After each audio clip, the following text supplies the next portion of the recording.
Hello Guardians, it is Ebontis. It is May 13th. Zer has arrived. He is in the Winding Cove down on EDZ. He'll be here through the 16th, or basically a reset. And he's definitely got some stuff you are going to want to look at.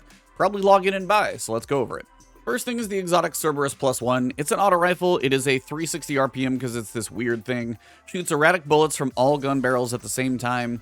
Aiming this weapon reduces its spread, and then if you can get the catalyst, swap to a tighter, closer range spread as well if you prefer that one. I don't think it's really doing anything too major in the meta right now. It's more of a meme gun, mess around with. I've never seen it do anything too amazing. If you don't have it and you've got a bunch of shards, buy it, add it to your collection. Other than that, I don't know if this thing's ever going to be that amazing. The hunters have the Graviton Forfeit, increase the duration of any invisibility effects while you are invisible, faster melee recharge, weapons reload faster, and recovery is greatly increased. And while the stats aren't maybe not perfect, it is a 63 and they're not complete garbage. You've got 10 in recovery, at least. 7 in mobility is the low one for hunters, but if you're making up for that in other places. 13 resilience on a hunter is definitely probably going to be wasted in my opinion. If the 13 and 7 mobility were switched, that'd be really great. Still got 20 in discipline and actually 11 in strength, so you got some nice ability recharge there as well. Honestly, this could be better than some people's that they're holding already, and if you don't have this one, there's nothing wrong with buying this one. So if you don't own Graviton Forfeit, please pick this up. It's actually quite good. For the Titans, we have the Synthoceps, increased melee lunge range, improved melee and super damage when you are surrounded, which is usually 3 people nearby. Now, I don't love the stats, but they're not awful. The one that hurts me is the recovery. Everybody needs recovery, gets your health back faster, getting you back in the fight, whether it's PvE or PvP. That being said, Titans at this point, resilience definitely seems to be something worthwhile to go after. Intellect, as this is based around your super and strength, if you masterwork this one, it's going to be sitting at, 20 intellect, 12 strength, and almost, a decent boost on resilience as well. The problem I have is the lacking recovery and basically the wasted stat of mobility. If the mobility stat was 13, was sitting in recovery, I'd say buy it now. Otherwise, check your stats. If you don't own it, you could definitely run in worse ones. If you don't own it, you could at least build your collection out. But there's better ways to distribute these stats. Not bad, but definitely could be a little better. All right, for the Warlocks. Now, if you missed the Nezerac Sin from a few weeks ago that was like a 69 stat roll, then I'm sorry, because that one was better. That being said, if you've missed Nezerac Sin and you don't own it, you've got 19 in recovery, and you've got 20 in discipline on a pretty good roll for Warlocks. Because Warlocks definitely need recovery for their rifts and their class item, and everybody needs recovery for their health regeneration. And then discipline, Warlocks are very, very good with grenade, recharge abilities, and things of that nature. Now, the low intellect, low strength, that does kind of hurt. The low resilience, not that big of a factor. The mobility, you can give or take. But honestly, if you don't own Nezerac Sin, I've seen worse distributions. This is one of those where the high recovery, high discipline is going to work in its favor. It just could be better, and there was a better one about 3 weeks ago as well. All right, for your exotic weapons, you've got a Hawkmoon with Killing Wind. I know some people are definitely going to jam on this one for final blows, grant increased mobility, weapon range, and handling for a short duration. So if you're one of those who can get those consistent kills, this might be one to go after. Smooth Grip for stability and handling, and then you've also got Fluted Barrel for handling and stability. So it is a handling and stability, high peaks here, 76 on handling, stability, 92 on handling. Range is going to be a little low for some Hawkmoon rolls that we've seen, but overall still a decent roll if you guys are ones who like Killing Wind. This could be your jam. For Dead Man's Tale, you've got a decent roll, but I don't know if this is like the one that you want to drop all your currencies on per se. Moving target for the right person can be good. Stability and handling for composite stock. Decreasing range, never really a big fan of dropping range. Now, scout rifles, don't worry about it too much. You've got boost of stability and a stability and range kind of make up here.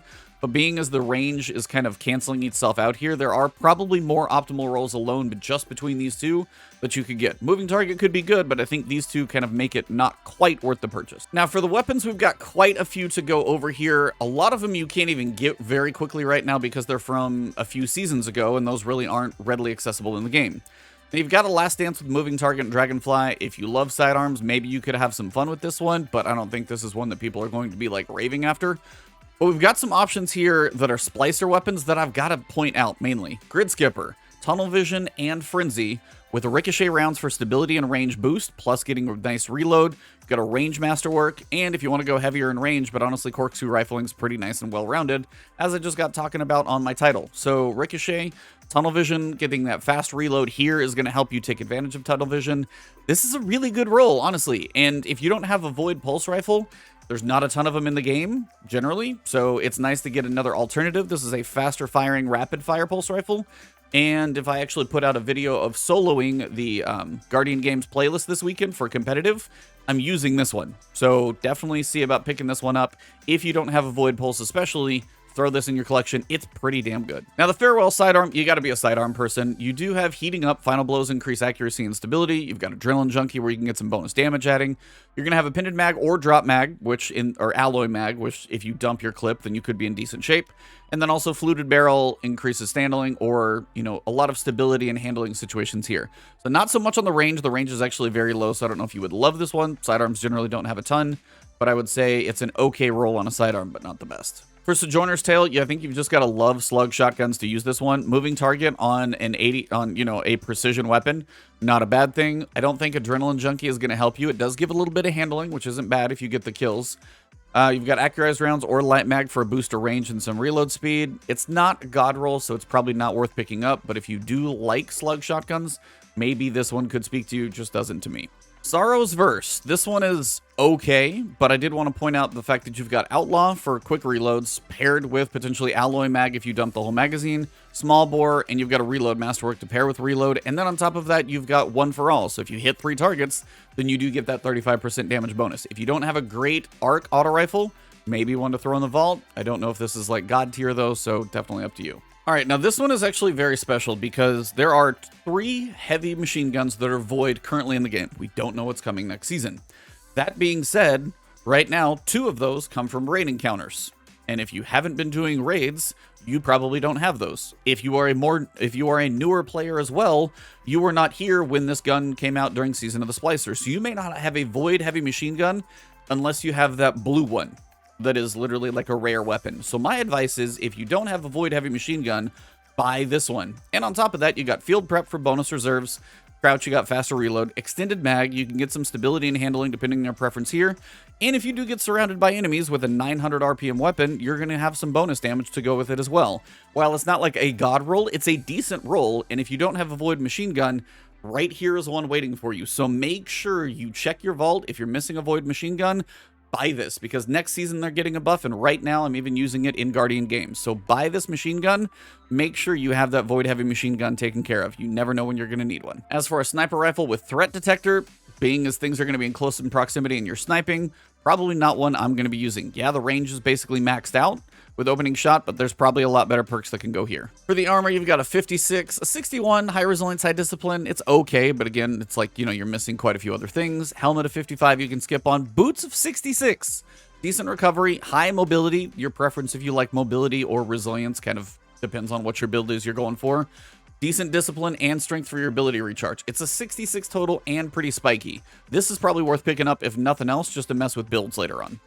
For the Warlocks, you've got a couple interesting ones. I just don't know if I would love them personally. You've got a very high strength and a resilience roll here. Resilience not doing a ton for a Warlock. You've also got a helm with really high mobility, some discipline, some intellect, but low recovery on both of these, like not even double digits. It's kind of hurting them for me. While they are high stats, not really 2 that I would be going for Warlocks. So Warlocks kind of lose this week. For the Hunters, you do actually have a couple spicy rolls. The gloves here of 65 are also very spiky. 15 in mobility, great for Hunters. 15 in recovery, great for everybody. 25 in discipline, great for grenade usage. And even 6 in strength. Like, not much resilience, not much intellect. This is a great spiky distribution roll. Make sure you buy this. It's going to be good for builds. Definitely good for a Hunter class for sure. And then for the helm, you got a 67. High mobility, high strength. If this is a build that you lean into and these are the spikes that you're looking for, a 67 here with these 2 being over 20 is huge. So if you have a Hunter at all, maybe mess around with stats and builds and things like that, both of these are worth purchasing for sure. That pretty much covers it. Xur brought a spicy week. You've got quite a few weapons here that you typically don't have access to, especially that machine gun and pulse rifle. Make sure you pick those up. And as for some of these exotics, depending on your playstyle, depending on what you do and don't have, pick those up. And legendary armor, Titans, Hunters, got a few pieces here you do not want to miss. This is it for Xur for today. Thank you guys very much. If you want to come hang out, you can find me on Twitch or Twitter. If you enjoyed the video, drop a like below, leave a comment in case I didn't shout out something I should have. And for all of you guys, thank you for the support. Hit that subscribe button, hit the alert bell to get videos from me, hopefully making it to you. Those of you who are YouTube members and Patreon subs, thank you for the extra support. All of you are amazing. See you soon.